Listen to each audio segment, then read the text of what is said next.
And welcome.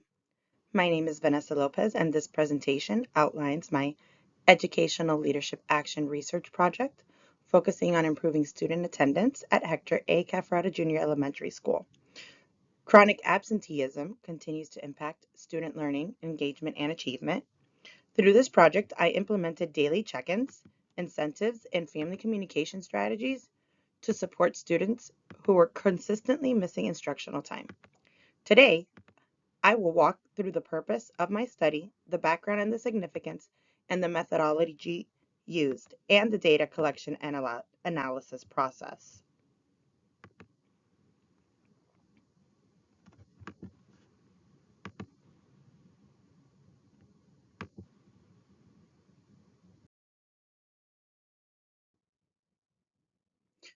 Chronic absenteeism is generally defined as missing 10% or more of the school year. In our context, that means 8 or more days absent out of 72 days. At the elementary level, this is becoming more common and it is strongly associated with lower performance, disengagement, and a long-term dropout risks. In my class of 21 students, 4 were already chronically absent, and 2 more were close to that threshold, which made this issue both personal and urgent.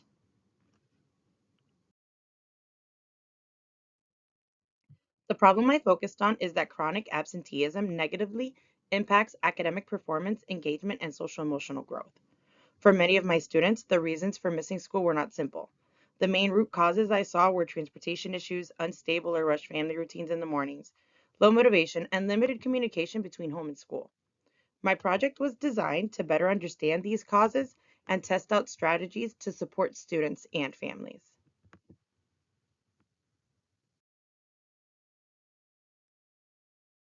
The purpose of the study was to support chronically absent students through a structured, relationship-based intervention rather than just treating attendance as a number. My goals were to improvise student attendance, strengthen communication with families, and increase student motivation and engagement. I wanted to see if a simple set of daily routines like check-ins, positive recognition, and consistent parent contact could make a real difference over a short period of time.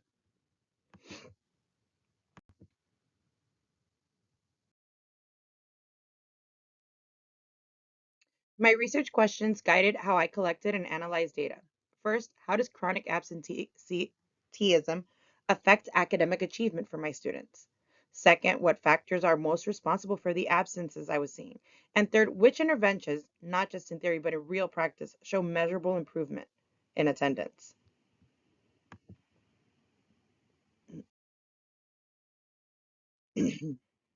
The study is significant because attendance is one of the strongest predictors of academic success. Students can't benefit from instructions if they're not in the room. Improving attendance also supports equity and access, especially for students facing barriers outside of school. When we address attendance, we are supporting not just individual students, but also their families, their teachers, and the overall school culture.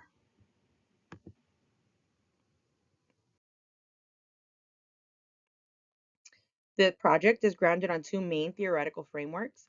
Maslow's hierarchy of needs reminds us that students' basic and psychological needs must be met for them to be present and engaged.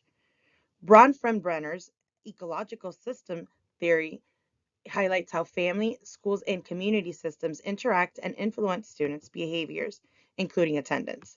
These frameworks help me think beyond just skipping school and instead look at the whole child for their environment.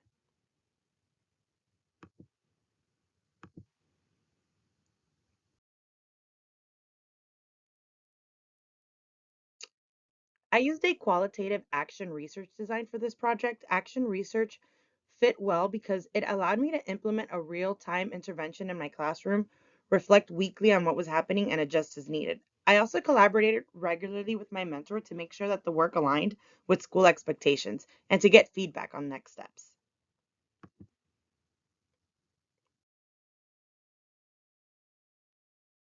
The population for this project was my class of 21 elementary students at Hector Cafarata.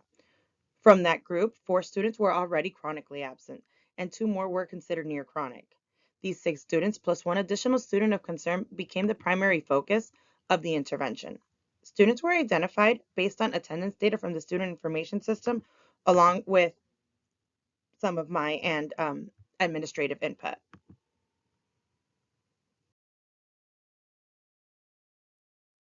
I use simple, familiar tools as my instrumentation, daily attendance logs from our student information system, use Focus, student check-in logs each mornings, parent contact records for calls and texts, student feedback notes, and short student reflections. I intentionally chose tools that didn't add a lot of extra work, but did give me a mix of quantitative data, like numbers of absences, and qualitative data, like reasons for missing school or how students felt about coming to class.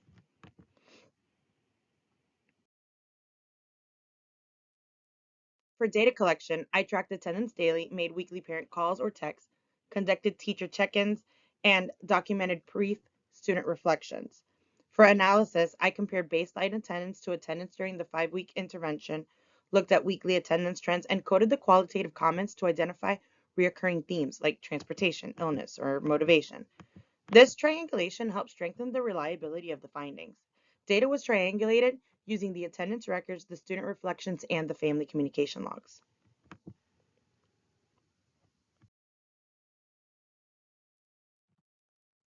This graph gives you a snapshot of the attendance patterns in my class.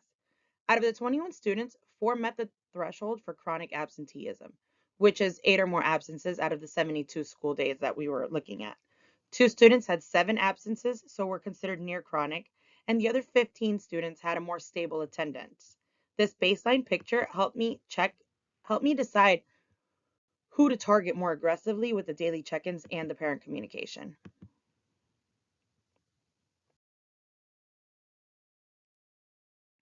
This bar graph compares absences before and during the intervention for 5 targeted students.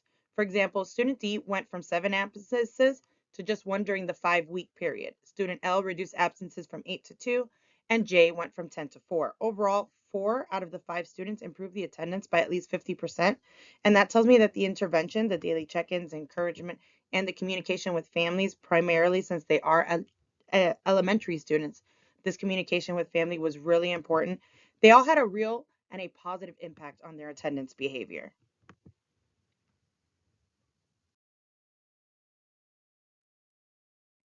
The line graph shows overall weekly attendance during the 5-week intervention. In week 1, average attendance was about 88%, but by week 5, it had risen to about 95%. The most notable jump happened around week 3, which is when I increased parent communication and began reminding families more consistently in the mornings. This steady upward trend supports the idea that small, consistent action over time can shift attendance patterns for a whole group, not just a few students.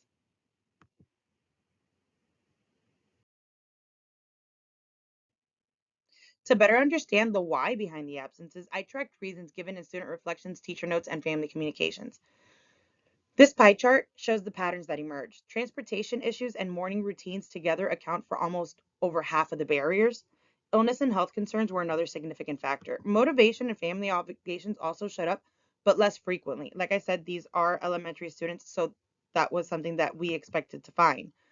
Um, These findings align with what the researchers like Gottfried and colleagues and Railsback have found, that logistical and environmental factors often drive absenteeism more than lack of interest alone.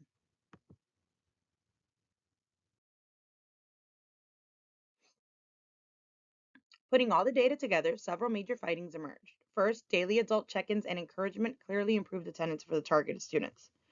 Second, family communication, especially quick reminders and support conversations, were strongly connected to better consistency. Third, incentives like the stickers or the shout outs were helpful, but they were not as powerful as relationships and support. Again, a lot of these kids really don't have any say in how they can come to school or not. These findings are consistent with the research from Gentle Gennady and colleagues and the National Dropout Prevention Center and Gottfried and colleagues, who all emphasize multi-tiered relationship-based approaches to attendance.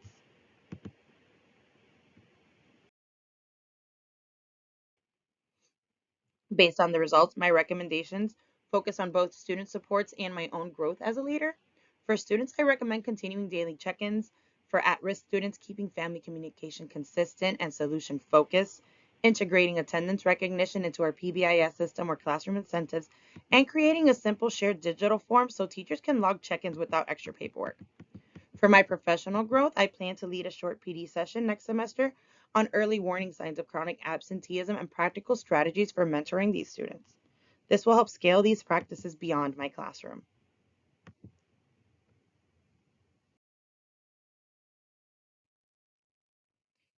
Here are the key research sources that I used to design my intervention and interpret the data. They provided evidence-based strategies and helped me compare my classroom results with what has been found in larger studies on attendance and absenteeism.